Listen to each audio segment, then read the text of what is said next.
Coming up, students rocked all night and partied all day at the IMU. And later, a previous flight record across the Atlantic gets shattered. All the info coming up soon. Big Ten play is coming down to its final stretch. And we've got men's and women's basketball coming up in sports. Temperatures might get as cold as my heart just in time for Valentine's Day. I'll tell you how cold it will be in weather. All that and more coming up on this Monday morning edition of DITV News. Don't go anywhere, DITV starts right now.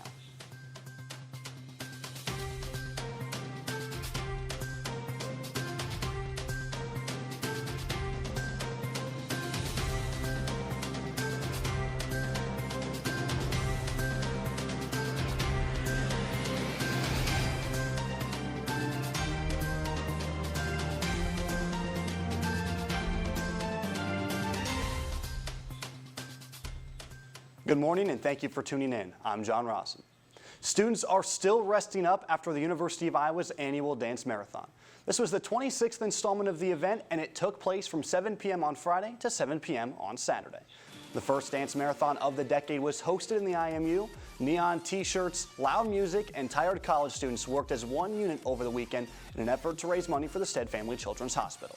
The participants came together and raised $2.87 million for pediatric cancer, which topped all the fundraising done by the hospital last year. But Iowa head men's basketball coach Fran McCaffrey has a deeper tie. His son Patrick suffered from thyroid cancer when he was in high school, so the meaning behind Dance Marathon means something special to him and his family.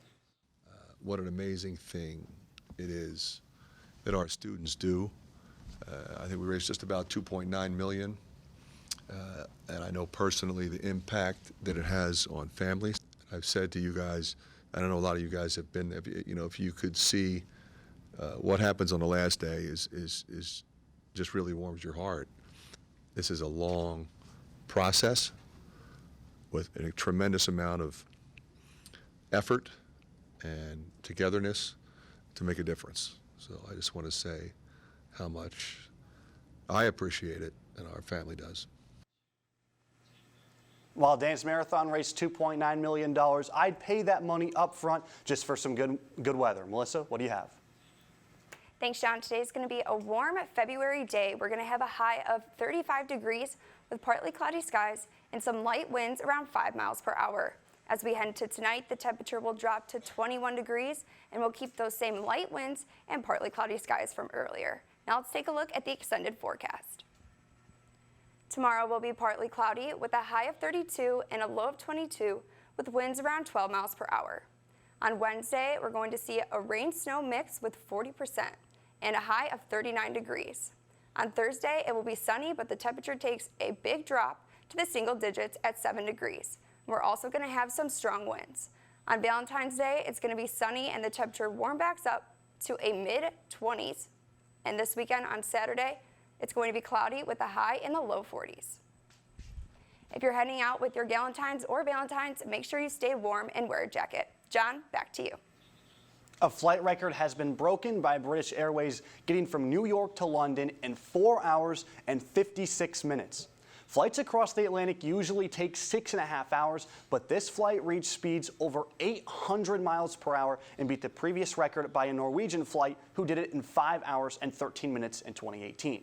The BA said, quote, "Our highly trained pilots made the most of the conditions to get customers back to London well ahead of time," end quote. And quite the condition it was. Storm Sierra, the worst storm in the UK in 7 years, has been the reason flight times are down. Jet streams in the atmosphere are getting faster due to climate change, and so flight times are affected.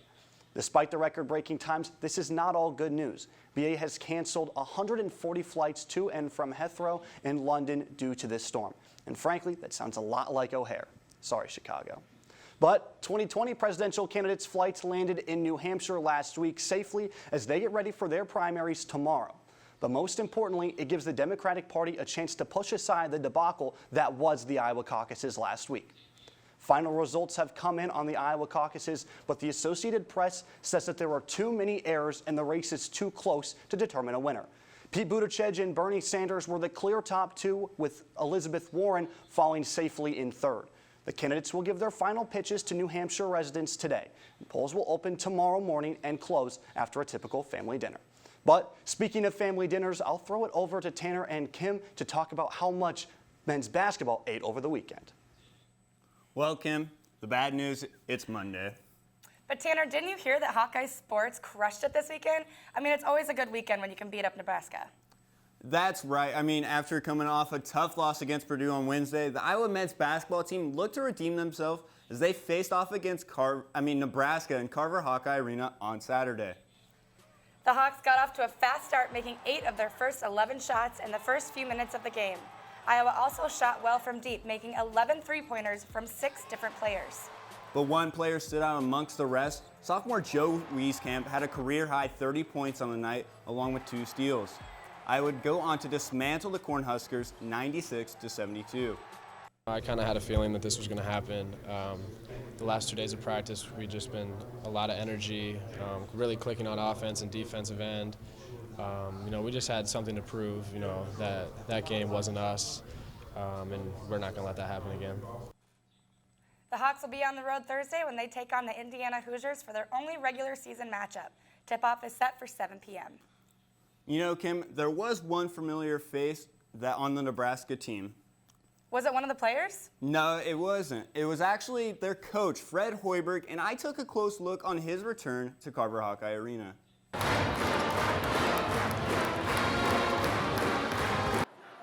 Coach Fred Hoiberg is definitely knowledgeable on the sheer amount of energy fans can bring into Carver Hawkeye Arena. Being from Ames, Iowa, and playing and coaching at Iowa State University, he's trying to bring that same rival energy to the Nebraska Cornhuskers as he returned to Carver Hawkeye Arena his first time as a coach since leaving Iowa State. And he said his experience was fun.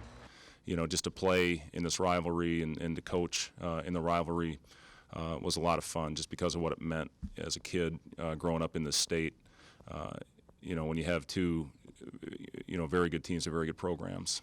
And, again, we're obviously, at the beginning stages of where we are right now with our program. And, I am excited about our future. Whatever happens the rest of the year, I'm excited about what we have with the players that are sitting out, with the potential recruiting class that we're going to sign, and hopefully we'll get this thing turned around. Iowa head coach Fran McCaffrey definitely gives Hoiberg credit and thinks he can turn it around.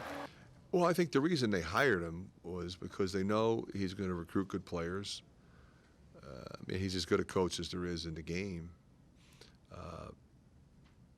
I think he's got a very professional approach to how he does things.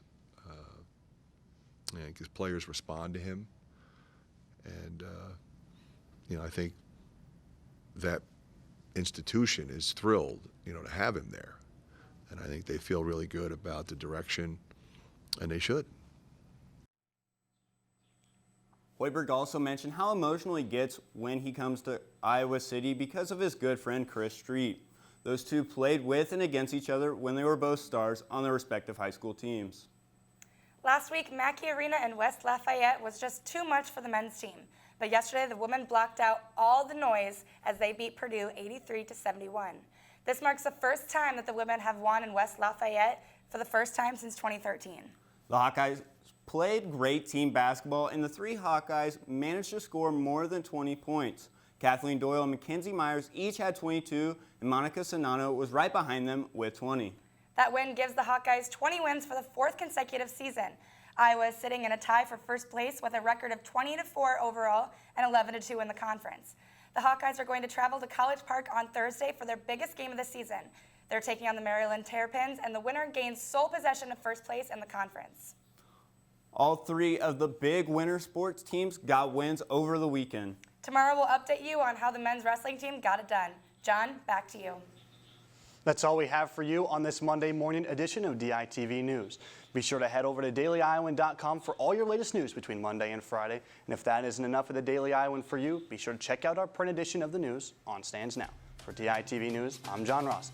Have a great day, Iowa City.